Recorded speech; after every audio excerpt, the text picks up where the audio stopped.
Rise by Teese Snyder. Chapter 12. Infection. West Corbett, Washington, D.C., 2018.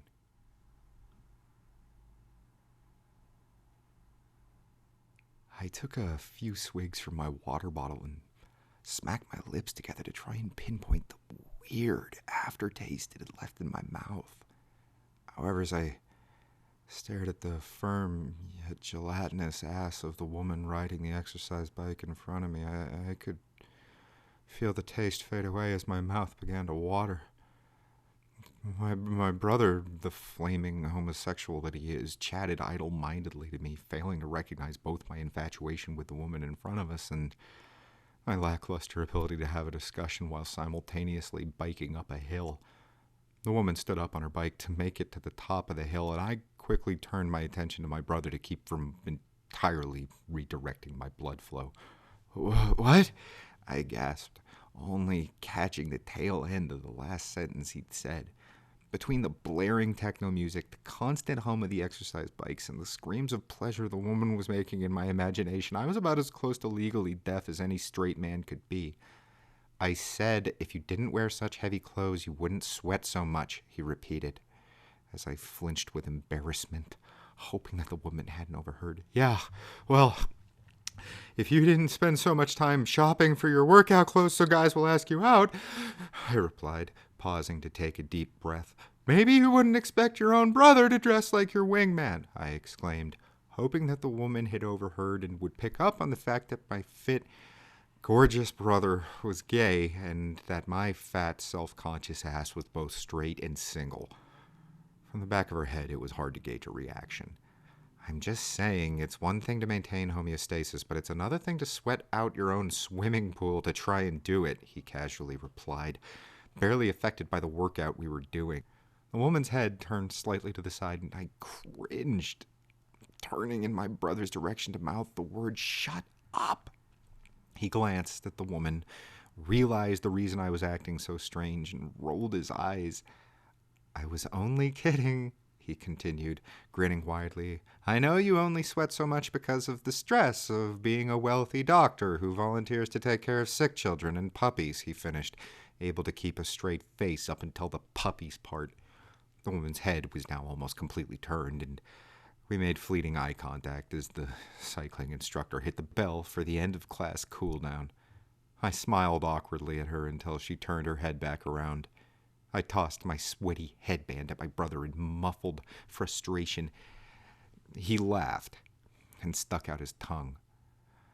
I don't understand how you can do this to yourself every morning," I whined, taking another swig from my water bottle. Only this time the aftertaste was stronger and more pungent.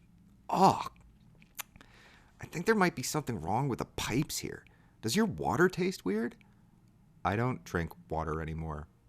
"What the hell are you talking about? Since I went on my new all-natural diet, I only eat organic, remember?" "And water isn't organic?" "I don't know what they put in that stuff," he scoffed, unaware of how funny and retarded what he was saying was to me. "There's no label on the tap, brother." "So something has to cost twice as much and have a lot of excess packaging to make it into your body." "You can never have excess package in your body," he joked, winking past me at a man who had picked up on our conversation. I turned to see the man smiling back at my brother and grumbled to myself how easy he made flirtation seem. After we dismounted the bikes, my brother made his way over to the man he'd been eyeball fucking, and I glanced timidly at the woman. She noticed my interest and, as women typically do, chose to ignore it, waiting instead for me to work up the nerve to try and talk to her. I watched my brother's casual posturing and suggestive grin and thought to myself that it wasn't just a gay thing to be good at flirting, it was a confidence thing. So with gut-wrenching determination and a little less blood flowing to my brain than I'd like, I approached the woman to try and have a conversation. "I didn't think I was going to make it up that last hill," I exclaimed, grateful that my voice didn't crack mid-sentence. "You think the instructor would make everyone cycle back and get me if I didn't?" The woman gave me a confused stare, missing my point. "These classes can be pretty tough when you're just starting out," she eventually replied.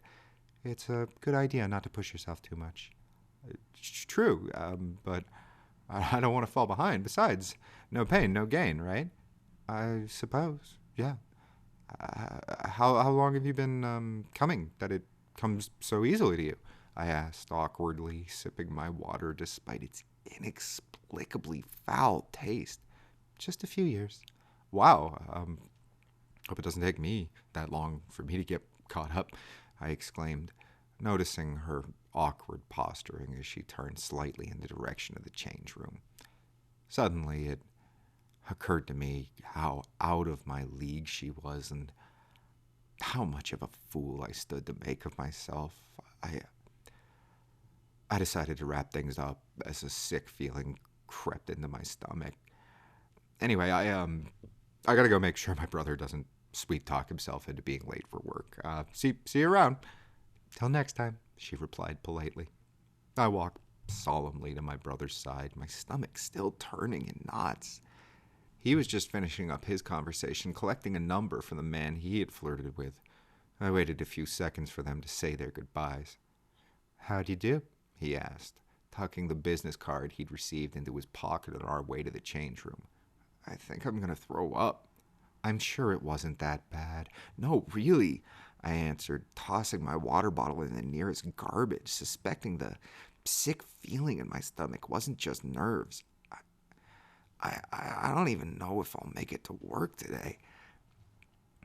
"If you did well enough to spend the day with her, you don't have to lie to me about it. Don't worry. I'll cover for you," my brother said, grinning until I shook my head in noticeable distress. We entered the change room and sat down beside our lockers.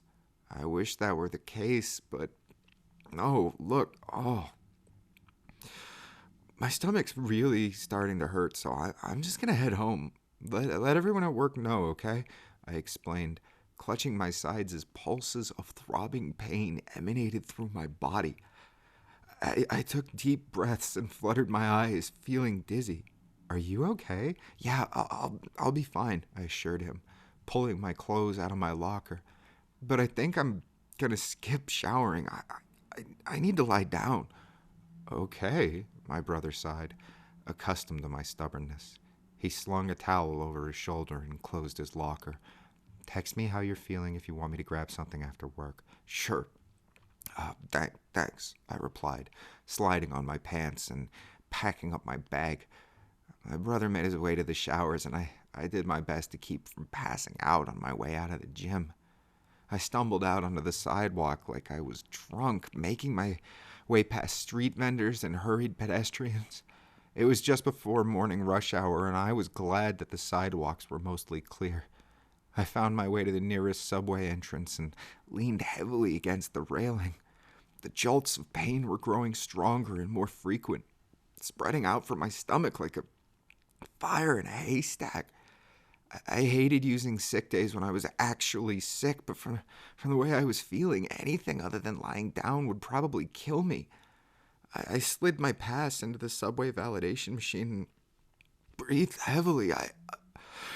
I caught a few other people in noticeable distress, pressing their hands to their sides as they awkwardly tried to maneuver the crowd, and my mind returned to the foul water I had forced myself to drink. It didn't seem like it was just me. A lot of people seemed like they were sick. However, just as my thoughts turned to whom to sue in the event of a water treatment error, my train arrived and the doors opened. Clusters of people flooded out of the doors, some of whom appeared fine, while others unbelievably looked even worse than I did. I forced myself to keep standing and stumbled onto the train. My hands slapped up against the cold metal support railing and my knees shook out from under me. The people on the train watched me struggle, but no one dared to approach or lend a hand. I was afraid. Every second I felt worse and worse, but more than my panic, an odd sensation grew in my chest. My heart was slowing down. My My stomach was seizing up, and my head felt like it was about to explode. My eyes met those of another passenger, clutching her gut as if something were about to explode out of it. She looked afraid. She looked terrified. Something was wrong. Something was really wrong. I tried to scream, but could only moan. I fell to the floor and my face slammed against an empty seat. My body began to convulse and a frightened tear crawled out of my eye. The other passengers on the train quickly changed seats to stay as far away from me as they could. I was poisoned. I had to have been. The other people on the train watched in horror. Frozen in places, blood started to sputter from my mouth. No one would help me while I was like this. Oh my God, I'm gonna die.